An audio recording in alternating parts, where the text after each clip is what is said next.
नमस्कार, India daily के digital platform पर आप सभी का बहुत बहुत स्वागत है। मैं हूं आपके साथ कीतू चौहान।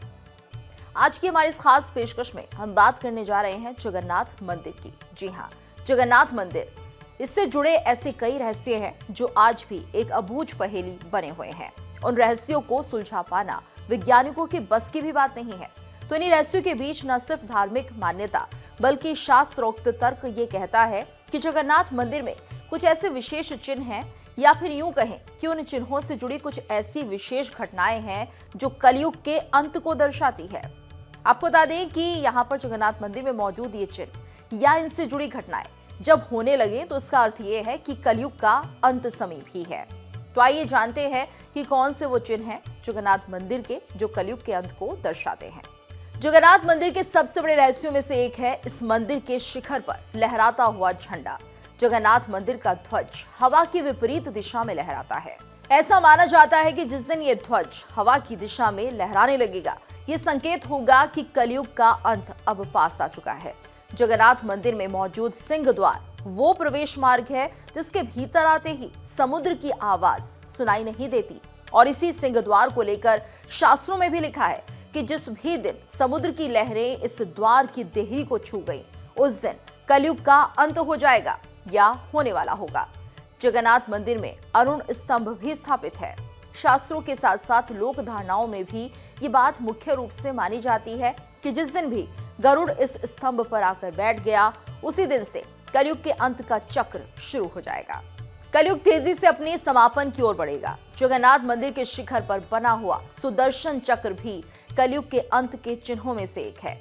जब कलयुग का अंत बहुत समीप आ चुका होगा, तब जगन्नाथ मंदिर के शिखर पर बना ये चक्र किसी एक दिशा की तरफ झुक जाएगा और उस समय संपूर्ण पुरी नगरी समुद्र में समा जाएगी। ओडिशा में भगवान चैतन्य महाप्रभु के 5 शिष्य हुए हैं, जिन्हें पंच सखा भी कहा जाता है, और ये सभी भगवान जगन्नाथ के भक्त रहे हैं। इन पंच सखा में से एक थे संत अच्युतानंद दास। अच्युतानंद दास का जन्म 10 जनवरी 1510 को ओडिशा के जगन्नाथपुरी में ही हुआ था और उनका निधन 1631 में हुआ था। संत अच्युतानंद दास जी ने हरिवंश के वार्ता गीता, गोपालांका ओगलाब, गुरु भक्ति गीता, अनाकार संहिता 46 पटल लिखे हैं, और उन्होंने भूतकाल, वर्तमान काल और भविष्य काल पर अलग अलग रचनाएं भी की हैं, जिन्हें मालिका के नाम से जाना जाता है। तो भविष्य काल पर की गई रचना को भविष्य मालिका कहा जाता है। कहते हैं कि संत अच्युतानंद दास ने पुरी के जगन्नाथ मंदिर को केंद्र में रखकर कई भविष्यवाणियां की है। क्या है वो संकेत, जानने की कोशिश करते हैं।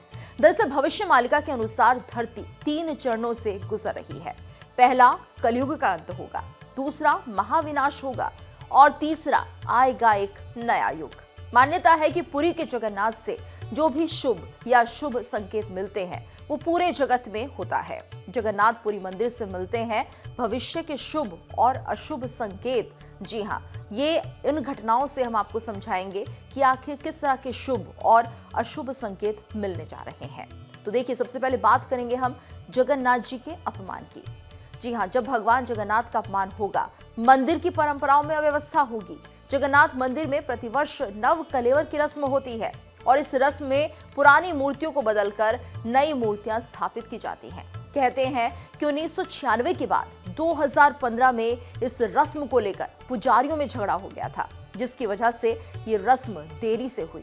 ओडिशा में कई लोगों ने इसे भगवान जगन्नाथ के अपमान और परंपराओं को खंडित करने के तौर पर देखा था। इसके बाद यहाँ की अव्यवस्था सभी के सामने उजागर हुई, तो ये एक संकेत था। वहीं अगर बात करें गुंबद के पत्थर की, तो जगन्नाथपुरी मंदिर के गुंबद से नीचे पत्थर गिरेंगे, ये भी कहा गया है भविष्य मालिका में। कहते हैं कि वर्ष 1842 से लेकर अब तक लगभग 15 से 16 बार जगन्नाथपुरी से पत्थर गिरने की घटना हो चुकी है। तो ये वो संकेत हैं जो बता रहे हैं कि कलयुग नजदीक है। अब अगला संकेत है बरगद का पेड़। जी हाँ, ओडिशा में चक्रवाती तूफान से जगन्नाथ मंदिर का कल्प वृक्ष यानी पवित्र बरगद का पेड़ गिर जाएगा, और इसके बाद दुनिया में लाखों लोग मरने लगेंगे। तो ओडिशा में मई 2019 में फानी नाम का एक तूफान आया था, जिसमें ये बरगद का पेड़ गिर गया था।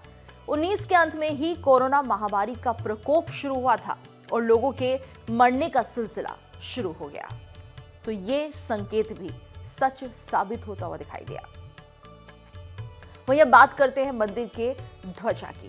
ध्वजा का गिरना, जगन्नाथ मंदिर का झंडा कई बार गिरेगा और एक चक्रवाती तूफान के कारण झंडा समुद्र में जा गिरेगा, ये भविष्य मालिका में लिखा है। तो मई 2019 में चक्रवाती तूफान फानी के कारण ये घटना घट चुकी है और इसके बाद मई 2020 में भी ये घटना घटी थी। इसके बाद वर्ष 2025 में भी ये घटना घटी थी और कह सकते हैं कि जब ये घटना इतनी बार घट चुकी है तो संकेत मिलने शुरू हो गए हैं। वहीं अगला संकेत है नील चक्र का टेढ़ा होना। जगन्नाथ मंदिर का नील चक्र यानी सुदर्शन चक्र तूफान से टेढ़ा हो जाएगा जब कलयुग आने को होगा। तो मई 2019 में समुद्री तूफान फानी के कारण ये विशालकाय चक्र टेढ़ा हो गया था। तो ये संकेत भी पूरा होता हुआ दिखाई दे रहा है। वहीं अगला संकेत है ध्वज का जलना। जगन्नाथपुरी के मंदिर के ध्वज में आग लग जाएगी जब कलयुग आने वाला होगा या धरती का विनाश होगा। तो 19 मार्च 2020 को पाप नाशक एकादशी के दिन मंदिर के परिसर में महादीप लगाया गया था और अचानक हवा चलने से ध्वज उड़कर महाद्वीप के पास चला गया और उसमें आग लग गई। उस समय से बहुत बड़ा अनिष्ट माना गया था।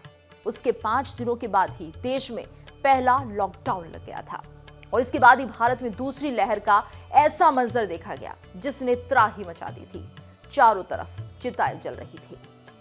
अगला संकेत है त्रिदेव के वस्त्र। मंदिर परिसर में त्रिदेव के ऊपर जो कपड़ा है उसमें आग लग जाएगी। तो मंदिर परिसर में घटना भी कई बार हो चुकी है।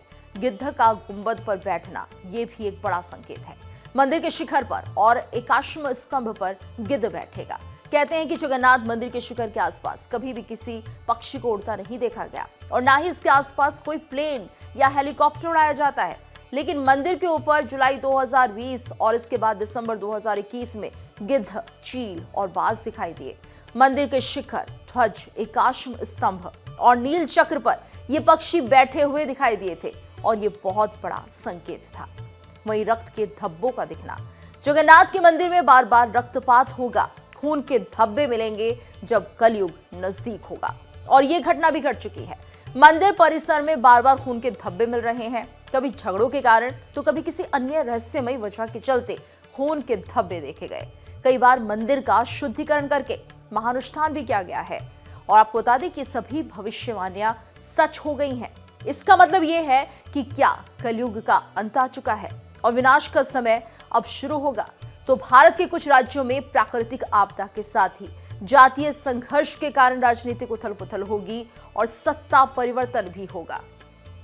वहीं आपको बता दें भविष्य मालिका में लिखा है कि शनि जब मीन राशि में जाएगा तब भारत का समय खराब शुरू होगा। 2.5 वर्ष तक अराजकता रहेगी और जब गगन गादी संभालेंगे तब जगन्नाथ का मंदिर समुद्र के जल में डूब जाएगा। मंदिर क्या संपूर्ण उड़ीसा में जल प्रलय होगी। भविष्यवाणी के अनुसार एक संत के हाथों में होगी देश की बागडोर। जो अविवाहित होगा वही संपूर्ण क्षत्रप होगा। ये भी भविष्य मालिका में लिखा हुआ है और इसका संकेत आप समझ ही रहे होंगे कि आखिर ये कौन सा वो संत है जिसके हाथों में देश की बागडोर है जो अविवाहित है। वहीं जब गगन गादी पर होंगे और उड़ीसा के दिव्य सिंह राजा गादी पर होंगे तब भारत पर आक्रमण भी होगा। तो उड़ीसा पर जो बम गिराए जाएंगे वो काम नहीं करेंगे। भारत ही अंत में जीत जाएगा। रशिया से सैकड़ों लोग जगन्नाथ जी के दर्शन करने आएंगे और ढेर सारा सोना अर्पित करेंगे। तो देखिए वर्तमान में उड़ीसा के राजा दिव्य सिंह गजपति गादी पर विराजमान है और गगन नामक सेवक भी जगन्नाथ मंदिर की गादी पर विराजमान है। ओडिशा में ऐसी जनश्रुति है कि वर्ष 2024 से लेकर 2033 तक दुनिया में सब कुछ बदल जाएगा। आप इस खबर को लेकर क्या राय रखते हैं हमें कमेंट करके जरूर बताइएगा। अगर हमारी स्टोरी से जुड़े आपके कुछ सवाल हैं तो वो भी आप हमें कमेंट बॉक्स में बता सकते हैं और अपना फीडबैक भी शेयर कर सकते हैं। अगर ये वीडियो आपको पसंद आई है तो इसे शेयर जरूर कीजिए और कमेंट बॉक्स में अपना फीडबैक देना ना भूलें।